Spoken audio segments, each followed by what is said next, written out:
My self आकाश शर्मा और मैं मेरे YouTube चैनल नर्सिंग पॉइंट में आप लोगों का स्वागत करता हूं। सबसे पहले तो जिसने भी मेरे चैनल को सब्सक्राइब नहीं किया सब्सक्राइब करें और बेल आइकन पे जाके प्रेस करें। पिछली क्लास में मेडिकल सर्जिकल नर्सिंग फर्स्ट के कार्डियोवास्कुलर सिस्टम में हमने बात की थी कार्डियक टेम्पोनेट की, और आज हम बात करेंगे कार्डियोवास्कुलर सिस्टम के अंदर हमारी नेक्स्ट डिजीज होगी जिसका नाम होगा हाइपरटेंशन की। क्या देखो, हमारी जो सब्जेक्ट होगी वो कौन सी होगी? Medical surgical nursing. Medical surgical nursing first की हम बात करेंगे, जिसके अंदर हम कौन सा सिस्टम पढ़ेंगे? Cardiovascular system. कार्डियोवास्कुलर सिस्टम हम करेंगे इसमें आज। देखो, अब मैं बता दूं आप लोगों को हमारी जो नेक्स्ट डिजीज होगी वो कौन सी होगी आज की? हमारी नेक्स्ट डिजीज होगी वो होगी हाइपरटेंशन। आज हम हाइपरटेंशन के बारे में डिस्कशन करेंगे कि हाइपरटेंशन क्या होता है, कितने टाइप की होती है, ये इसके बारे में हम क्या करेंगे? डिस्कशन करेंगे हाइपरटेंशन के अंदर। देखो, अब मैं आप लोगों को बता दूं कि हम हाइपरटेंशन में डिस्कशन करेंगे तो हाइपरटेंशन में हम इस डिजीज के अंदर किस किस पोर्शन के बारे में बात करेंगे। तो सबसे पहले हम बात करेंगे इसकी डेफिनेशन की कि हाइपरटेंशन क्या होता है, इसमें क्या क्या कंडीशन होती है, इसकी डेफिनेशन की। ठीक है, डेफिनेशन के बाद हम बात करेंगे हाइपरटेंशन के टाइप्स की। टाइप्स के बाद हम बात करेंगे इसके साइन सिम्टम्स की कि क्या क्या साइन सिम्टम्स होते हैं हाइपरटेंशन की कंडीशन के अंदर। नेक्स्ट हम बात करेंगे इसमें लैब डायग्नोसिस की, क्या क्या लैब डायग्नोसिस होते हैं इस डिजीज के। ठीक है, क्या क्या हम जांच कर सकते हैं इसमें। ठीक है, इसके बाद हम बात करेंगे लास्ट मैनेजमेंट की।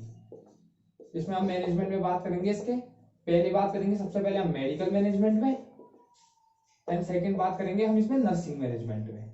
इसके दो मैनेजमेंट की हम बात करेंगे किस डिजीज की? हाइपरटेंशन की। और इसी डिजीज की हम क्या करेंगे? डिस्कशन करेंगे एक एक करके इन टॉपिक्स के बारे में। बात करते हैं हम हाइपरटेंशन की सबसे पहले डेफिनेशन की कि हाइपरटेंशन की हम डेफिनेशन में बात करते हैं कि क्या इस कंडीशन में होती है। सबसे पहले हम बात करेंगे डेफिनेशन की।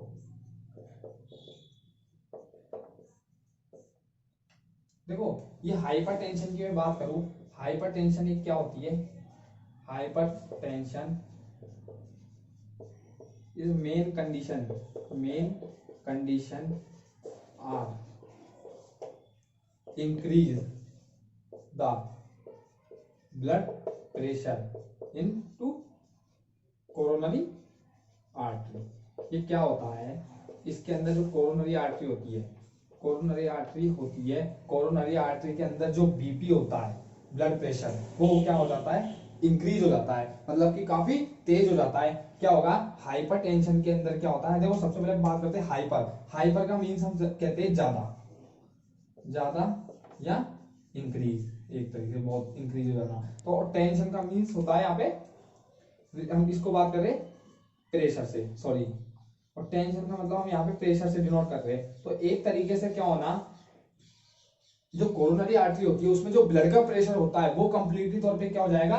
इंक्रीज हो जाएगा। उसी को हम क्या बोलते हैं? हाइपरटेंशन कहते हैं। अब बात करते हैं हाइपरटेंशन में बीपी जो बढ़ता है वो कितना बढ़ता है, कैसे बढ़ता है, मतलब उसकी जो बात करेंगे। देखो, क्या होता है, जो नॉर्मल बीपी की बात करते हैं हमारे जो हाइपरटेंशन के अंदर, जो हमारी पहले बात करते हैं नॉर्मल बीपी कितना होता है बॉडी का, जो नॉर्मल बीपी होता है वो कितना होता है? 120/80 mmHg। ये क्या होता है? हमारा बीपी होता है। देखो, जैसे हम बात करते हैं ये जो 120 होती है, ये कौन सी कंडीशन होती है? ये कंडीशन होती है हमारे सिस्टोलिक की, और ये जो 80 होती है वो होती है डायस्टोलिक।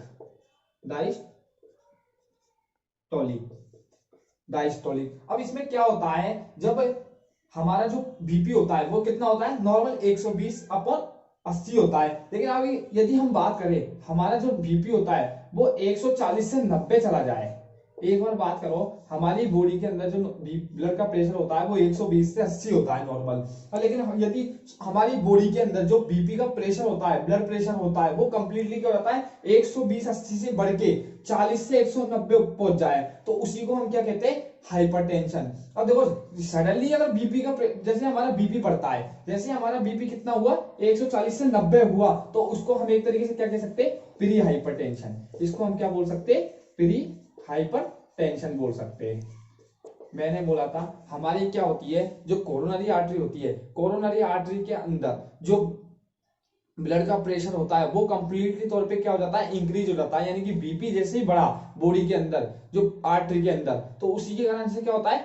हाइपरटेंशन की कंडीशन जनरेट होती है। अब हमारी बात करते हैं नॉर्मल बीपी कितना होता है, तो नॉर्मल बीपी हमारे होता है 120/80। लेकिन जैसे हमारी बॉडी में जो बीपी होता है, ब्लड प्रेशर होता है, वो कितना 140 से 90 गया, यानी कि एकदम से सडनली इंक्रीज हो जाता है, तो उसको हम क्या बोल सकते हैं, प्री हाइपरटेंशन भी कह सकते हैं। यहाँ पे क्या होती है हमारी, इस डेफिनेशन का पोर्शन हम खत्म करते हैं। ये हमारी डेफिनेशन होती है हाइपरटेंशन की। बात करते हैं हम सेकंड नंबर पे।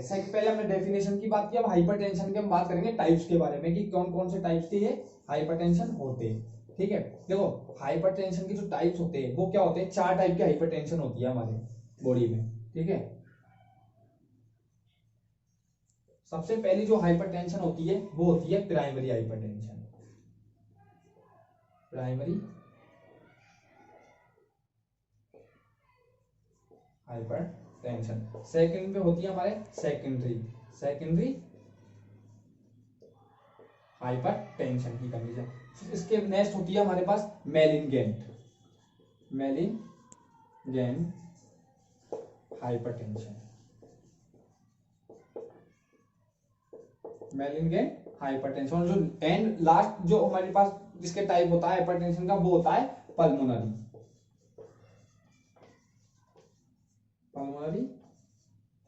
हाइपरटेंशन।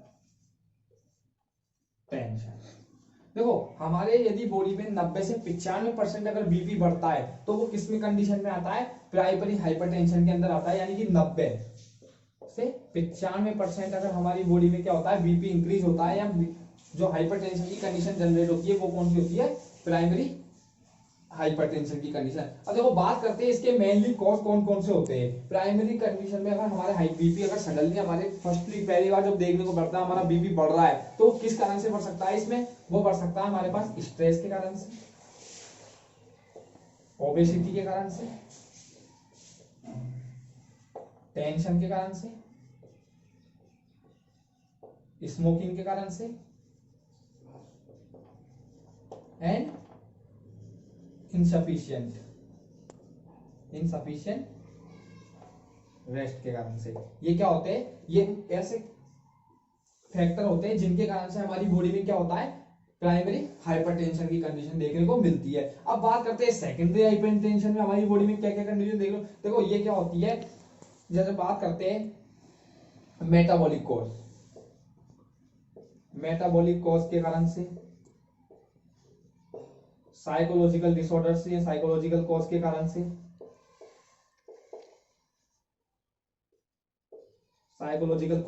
से, एंड प्रेगनेंसी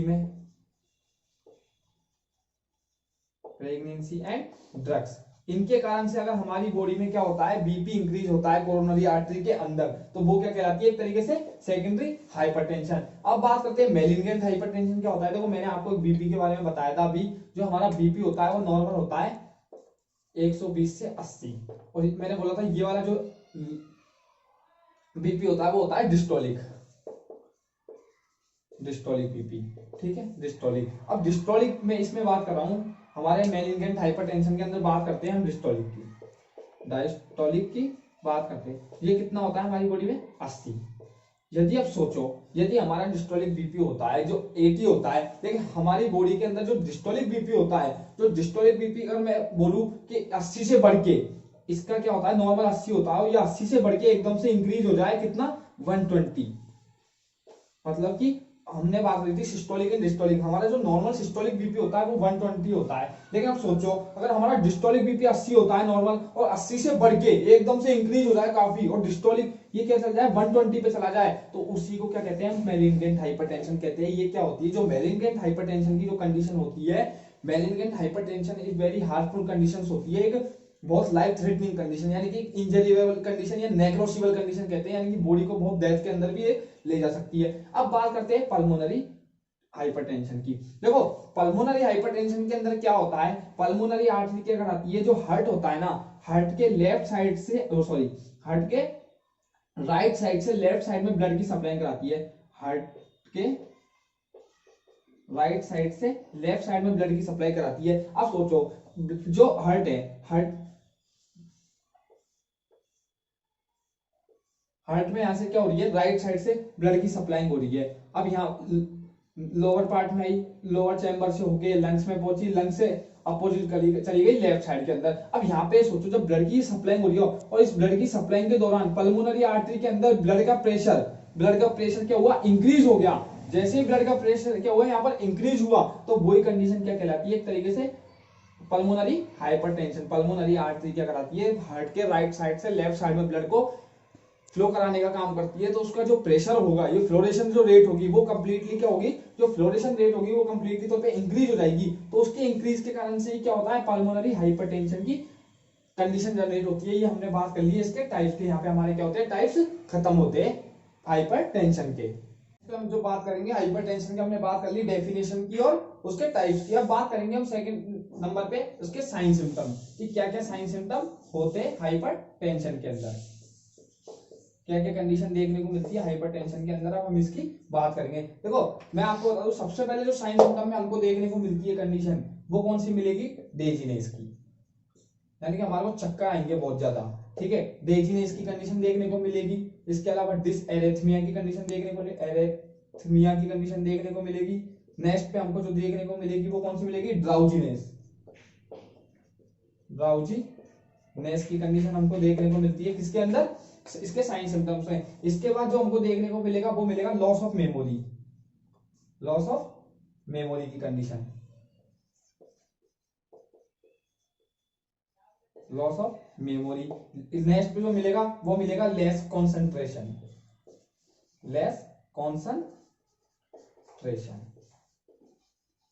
इसके बाद जो देखने को मिलेगी वो मिलेगी हमको किसकी, फटीगनेस की कंडीशन। नेक्स्ट देखने को जो मिलेगी वो मिलेगी इरेटिबिलिटी, यानी कि इरिटेशन होना, ठीक है। जो देखने को नेक्स्ट मिलेगी वो मिलेगी हमको एपिस्टैक्सिस का मीन्स होता है ब्लीडिंग इन नोज से क्या होती है, नाक से क्या आने लग जाता है, खून आने लग जाता है, यानी कि ब्लीडिंग इन नोज, ठीक है। इसके बाद जो देखने को मिलती है वो कौन सी मिलेगी, ब्लड विजन, यानी कि हमको आंखों से क्या होगा, धुंधला दिखने लग जाएगा, प्रॉपर नहीं दिखेगा, ठीक है। देखो इसकी जो साइन सिम्टम्स हमको क्या क्या देखने को मिलेगा, डेजीनेस की कंडीशन, ड्राउजीनेस की कंडीशन, डिसएरिथमिया की condition, loss of memory, less concentration की कंडीशन, फटीगनेस की कंडीशंस, इरेटिबिलिटी की कंडीशंस, एपिटैक्सिस की कंडीशंस एंड ब्लड विजन। मतलब प्रॉपर तरीके से हम क्या नहीं देख पाएंगे, आंखों से देख नहीं पाएंगे, हमको धुंधला दिखेगा, वो ब्लड विजन। और अगर नाक से खून निकलता है, जो नक्सीर कहते हैं जिसे हम, वो क्या होता है, एपिस्टैक्सिस। यहाँ पे हमारे क्या होते हैं, साइन सिम्टम खत्म होते हैं किसके, हाइपरटेंशन के। बात करेंगे हम हाइपरटेंशन के लैब डायग्नोसिस की, क्या क्या टेस्ट हम इसमें कर सकते हैं जिससे हमको पता लगे कि हाइपरटेंशन की कंडीशन हो रही है। देखो जो हमारा पहला लैब, हम जनरली जो लैब डायग्नोसिस करेंगे वो करेंगे सबसे पहले फिजिकल एग्जामिनेशन,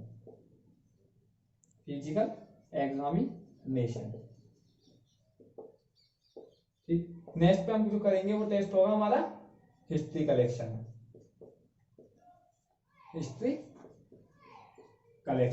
ये क्या होंगे हमारे लैब डायग्नोसिस। इसके अलावा जो हम नेक्स्ट टेस्ट करेंगे वो कौन सा होगा हमारा, वो होगा ईसीजी।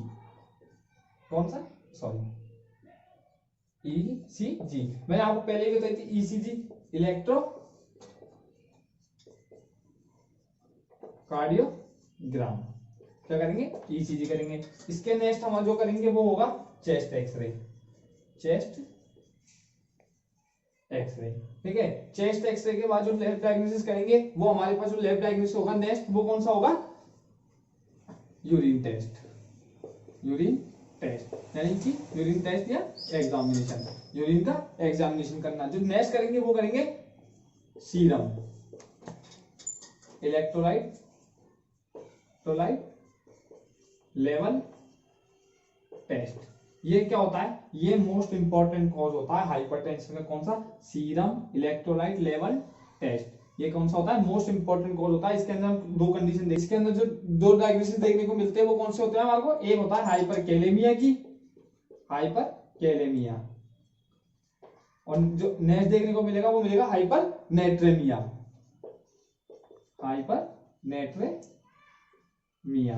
ये कौन सा होता है, सीरम इलेक्ट्रोलाइट लेवल टेस्ट होता है। कौन कौन से लैब डायग्नोसिस हो गए, physical examination, history collection, ECG, chest X-ray, urine test और सीरम इलेक्ट्रोलाइट लेवल टेस्ट। ये क्या होते हैं, लैब डायग्नोसिस होते हैं किसके, हाइपरटेंशन के। अब जो नेक्स्ट अभी बात करेंगे हम वो करेंगे कि कौन कौन सी मेडिकेशन हाइपरटेंशन के अंदर कौन कौन सी हमको क्या दे सकते हैं, मेडिकेशन दे सकते हैं पेशेंट को। अब बात करेंगे हम इसके मेडिकेशन की कि कौन कौन सी मेडिकेशन होती है इसके अंदर जो कि हम पेशेंट को देते हैं, किसमें, मेडिकेशन ऑफ हाइपरटेंशन। हाइपरटेंशन यानी कि इंक्रीज भी। इसमें जो पहली ड्रग्स होगी जो हम पेशेंट को सबसे पहले जो ड्रग्स देंगे वो कौन सी ड्रग्स होगी, वो होगी हमारे पास पहली बीटा ब्लॉकर्स, बीटा ब्लॉकर्स के नाम से। सेकंड जो ड्रग्स होगी वो होगी हमारे पास calcium blockers, calcium blockers drugs. Next जो ड्रग्स देंगे वो देंगे and diuretic drugs, sorry diuretic drugs. इसके बाद जो ड्रग्स दी जाएगी वो पेशेंट को कौन सी होगी, वो होगी देंगे वो पेशेंट को कौन सी देंगे हम, वेसोडाइलेटर, वेसोडाइलेटर। देखो अब बात करते हैं कि हम इनमें कौन कौन सी ड्रग्स पेशेंट को दे सकते हैं जब हाइपरटेंशन की कंडीशन होती है उस दौरान। देखो बीटा ब्लॉकर्स में हम देते हैं पेशेंट को प्रोपेनाडोल, लोल के नाम से, एंड एटिनालोल के नाम से, एटिनोलोल के नाम से ड्रग्स आती है। ये कौन सी देते हैं पेशेंट को, बीटा ब्लॉकर्स में देते हैं। जो कैल्शियम ब्लॉकर्स में हम पेशेंट को ड्रग्स देंगे वो कौन सी होगी हमारी, एक होगी एमलिडोपाइन और एक होगी नेफिडिपाइन। कौन कौन सी, एमलिडोपाइन एंड नेफिडिपाइन, नेफिडिपाइन। ये कौन सी होगी, पेशेंट को हम हाइपरटेंशन में देंगे कैल्शियम ब्लॉकर। जो डायूरेटिक ड्रग होगी वो कौन सी होगी, वो हमारे पास होगी थियाजाइड, थियाजाइड एंड फ्रूसिनामाइड। कौन सी, थियाजाइड एंड फ्रूसिनामाइड। और जो लास्ट ड्रग जो हम पेशेंट को देंगे वो कौन सी होगी, वो वेसोडाइलेटर ड्रग होगी। वेसोडाइलेटर ड्रग्स कौन कौन सी होती है हमारे पास, वो होती है सोडियम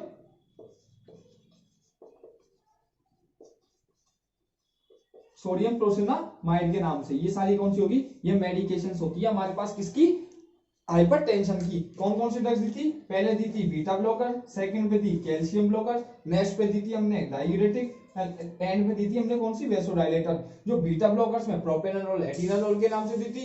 कैल्शियम ब्लॉकर में दी थी वो दी थी हमने नेफिडिपाइन और एमलिडोपाइन के नाम से।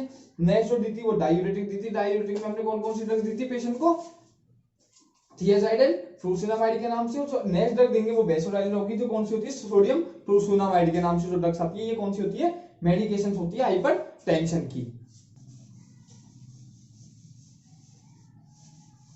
बात कर रहे थे नर्सिंग मैनेजमेंट की बात करेंगे। देखो जो नर्सिंग मैनेजमेंट होता है किसका, हम हाइपरटेंशन के नर्सिंग मैनेजमेंट में बात कर सकते हैं कि एक नर्स होती है वो क्या क्या मैनेज कर सकती है, पेशेंट को क्या क्या हाइपरटेंशन में हम दे सकते हैं। देखो इसका जो नर्सिंग मैनेजमेंट होता है मैं आपको जनरली बता देता हूँ। इसके नर्सिंग मैनेजमेंट क्या कर सकते हैं, पेशेंट को प्रोवाइडेड रेस्ट दे सकते हैं, प्रॉपर रेस्ट दे सकते हैं, प्रॉपर कंफर्टेंस दे सकते हैं, प्रॉपर पेशेंट को क्या कर सकते हैं, पोजीशंस वगैरह प्रोवाइड करवा सकते हैं, उसको गुड न्यूट्रिशनल डाइट वगैरह हम पेशेंट को प्रोवाइड करवा सकते हैं। जैसे कि कोई भी बात करते हैं हम कार्बोहाइड्रेट ड्रग्स होती है, कार्बोहाइड्रेट डाइट होती है, या जो प्रोटीन डाइट होती है वो पेशेंट को हम दे सकते हैं, यानी कि सैचुरेटेड जो डाइट होती है वो हम पेशेंट को दे सकते हैं। इसके अलावा हम पेशेंट को इमोशनली सपोर्ट दे सकते हैं, साइकोलॉजिकल सपोर्ट दे सकते हैं उसको। इसके अलावा एंटी हाइपरटेंसिव जो ड्रग्स होती है, हाइपरटेंसिव जो ड्रग्स होती है वो पेशेंट को प्रोवाइड करवा सकते हैं। इसके अलावा हम उसको आईवी फ्लूइड वगैरह प्रोवाइड करवा सकते हैं, उसके ब्लड वॉल्यूम वगैरह को चेक कर सकते हैं, पेशेंट के वाइटल्स को प्रॉपर तरीके से असेसेबल कर सकते हैं, है ना। ये सारी तरीके से हम एक नर्स है ना क्या कर सकती है, पेशेंट को प्रोवाइड करवा के उसकी कंप्लीटली तौर पे क्या कर सकती है,